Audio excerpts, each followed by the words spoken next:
Dear students, example 10.22 linear. இப்போ linear ரெண்டு category இருக்குன்னு நமக்கு தெரியும். dy by dx plus py equal to q ன்னு ஒரு ஃபார்ம் இருக்கு.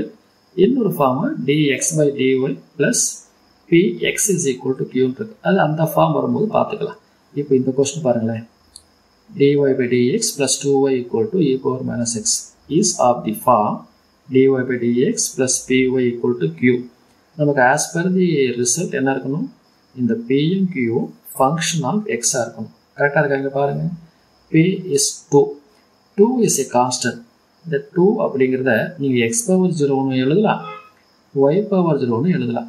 ஏன்னா x power 0 க்கு வேல்யூ 1, இதுக்கும் வேல்யூ 1 தான்.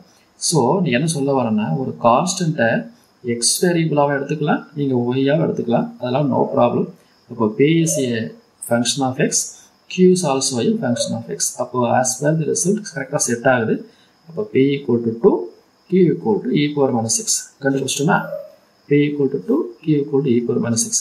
இப்போ எனக்கு தெளிவா தெரிஞ்சு போச்சு. given question, it is linear in y. இப்போ linear in y ஆ இருந்தா அதோட general solution நமக்கு நல்லா தெரியும். The general solution be y into e power p dx equal to integral over q into e power integral over p dx into dx plus c. இந்த e power integral over p dx தான் இன்னொரு பேர் இருக்கு, integrating factor னு சொல்லுவாங்க. அது தனியா 1 மார்க்ல கூட கேட்பாங்க. அதெல்லாம் டிஸ்கஸ் பண்ணும்போது பார்த்துக்கலாம். இப்போ நீங்க என்ன தேவைப்படுது? இந்த ஃபர்ஸ்ட் ஈக்குவேஷன் இருக்கிற இந்த இன்டகிரேட்டிங் ஃபேக்டரை கண்டுபிடிச்சு நீங்க ரீப்ளேஸ் பண்ண போறோம். அவ்வளவுதான். சோ இப்போ e power integral p dx equal to e power இப்போதான் p யோட வேல்யூ கண்டுபிடிச்சோம் 2. அப்ப 2 into dx 2 க்கு வெளிய போட்டீங்கன்னா integral over dx பண்ணீங்கன்னா வெறும் x. அப்ப e power 2x. அப்போ e power integral over p dx ஓட வேல்யூ e power 2x. சரி, இப்போ இந்த வேல்யூ கொண்டு போய் ஃபர்ஸ்ட் ஈக்குவேஷன்ல ரீப்ளேஸ் பண்ண போறீங்க. வேற ஒண்ணும் பண்ண போறது அவ்வளவு. இப்போ என்ன நடக்கும்?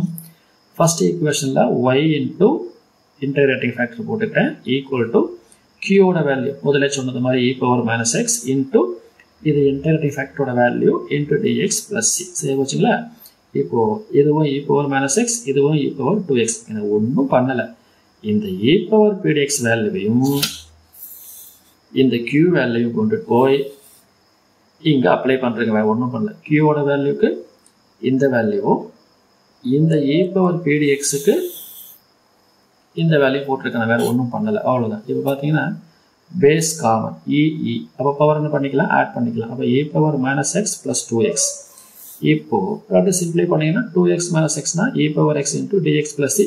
நமக்கு நல்லா தெரியும். e power x இன்டகிரேட் பண்ணீங்கன்னா e power x by 1 ன்னு வரும். சோ நான் 1 விட்டுருக்கேன். அப்ப என்ன நடக்கும்? y into e power 2x equal to e power x plus c.